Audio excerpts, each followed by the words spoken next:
গার্লফ্রেন্ডের দেওয়া panjabi shirt perfume ইত্যাদি। আস্তাগফিরুল্লাহ। এই প্রশ্নগুলো শেষে কে ঢুকে দিলেন? দেখেন ভাইরা, হাসির বিষয় না, বিয়ের আগে ছেলে মেয়েদের পারস্পরিক সম্পর্ক সেটা কি হালাল না হারাম? শুধু হারাম না, এই হারামের একটা বিশেষ নাম আছে ঘৃণিত, সেটার নাম জিনা। ইসলামী শরিয়াতের সবচেয়ে কঠিন শাস্তিগুলোর একটি হলো জিনার জন্য। এত ডেঞ্জারাস অপরাধ এটা, আমরা অনেকে অপরাধ মনেও করি না।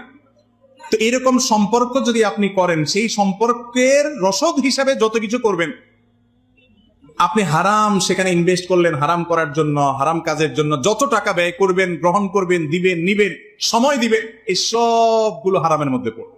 খুব ডেঞ্জারাস একটা বিষয়। আজকাল আমাদের যুবকদের মধ্যে এই রোগ এত বেশি যে এটা থেকে পবিত্র পরিচ্ছন্ন যুবক পাওয়া কঠিন হয়ে গেছে। বাঁচার চেষ্টা করবো তো ইনশাআল্লাহ। আল্লাহ তাআলা আমাদের যুবক ভাইদেরকে আরাম থেকে বেঁচে থাকার তৌফিক দান করুন।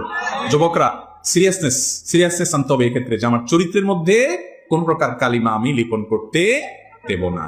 ইতিপূর্বে হয়ে গেল, আমি তওবা করে ফিরে আসবো। আল্লাহর জন্য ভালোবাসা এবং আল্লাহর জন্য ত্যাগ